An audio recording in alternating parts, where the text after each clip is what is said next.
De cette manière, la nation est liée à la terre, parce que la terre est un espace, et on peut installer dans cet espace un peu n'importe quoi, et y trouver une cohérence du moment que c'est dans le même espace. Et ça, c'est typiquement solsticial, je dirais. C'est important, c'est accordé à la terre, au périmètre, aux frontières de la terre, en opposition à ce qui serait supranational et qui dépasserait l'enracinement terrestre et terrien. Alors, cette dialectique de la terre, on la retrouve un peu partout.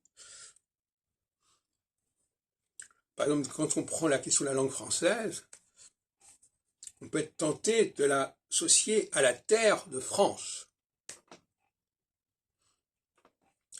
Et en réalité, le français est une langue supranationale.